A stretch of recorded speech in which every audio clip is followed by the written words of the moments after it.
and I want you to put all your clothes and other things into the carpet bag. And in the morning we must be up early to tie all the bedding into a bundle. We must be ready when the carrier comes." When the girl raised her large, round, questioning eyes, her mother explained with forced brightness, "We're going to live with my sister Margaret and her husband, your aunt and uncle. They work a small farmstead on the edge of Dartmoor. You know, I've told you about it before.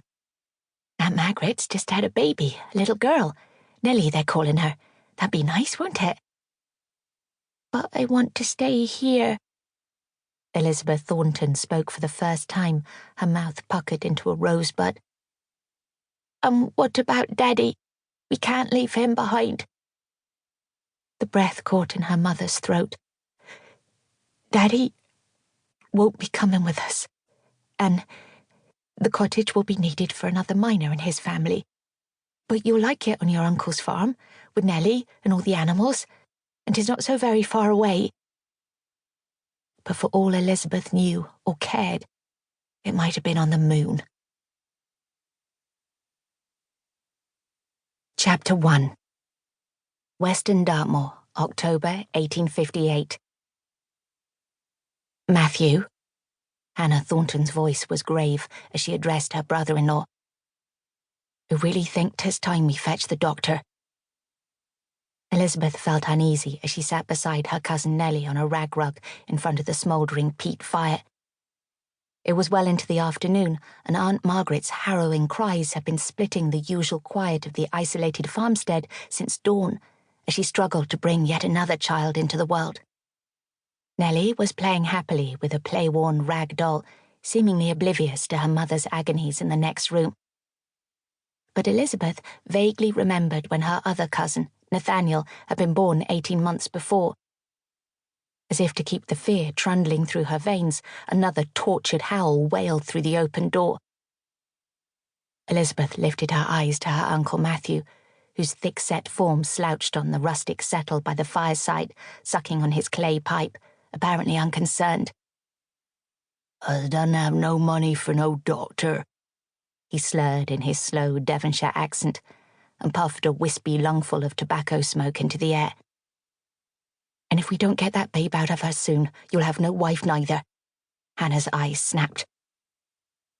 Elizabeth watched as her uncle glanced up indolently and spoke with his pipe still clenched between his large square teeth.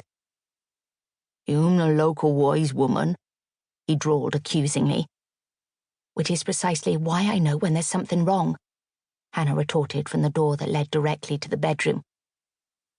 "Then I be certain you knows how to put it right." He tapped the spent tobacco from his pipe into the open hearth and hauled himself to his feet. "Well, I've they weathers for check-up on the lair, so I'll be off." "The sheep mean more to you than your wife, do they?" Hannah fumed. "My God, our father would turn in his grave if he knew Margaret were married to a man like you." "Well then," Matthew hunched his burly shoulders, "he shouldn't have left you both so poor as you had for marry the first stupid sods as came along, should he? And you only found yourself a miner, as I do mind." "John was in line for mine captain, as well you know. He worked damnably hard, and he cared, God rest his soul." "Are you saying as I doesn't?" Matthew barked. "I've provided for you and Lizzie for the past 4 years, may I remind you. 'Tis not easy on my own with little help from you women folk. 'Tis only Lizzie as has any idea about farming. Look how I raised they orphaned lambs last spring when I didn't have time for 'em." The surge of red anger in his cheeks softened as his eyes rested on his niece. "Farmer's daughter I should have been, not a miner's. Bloody natural her be."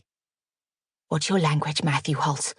You might mind what filth your children hear, but I'd care what Lizzie does." "I'll use whatever language I please in my own home, parson's daughter," he retorted with a triumphant snort. "Now get yourself back in there and take care of my wife. And perhaps Lizzie can do somewhat more towards her keep, eh, Twinkle?" His teeth gleamed like tombstones in his weather-beaten face as he grinned down at Elizabeth before pulling on his old coat and opening the door that creaked on its protesting, rusty hinges. Elizabeth's eyes were wide with confusion as she heard him go out through the cross passage. She wasn't quite sure how to take her uncle's praise.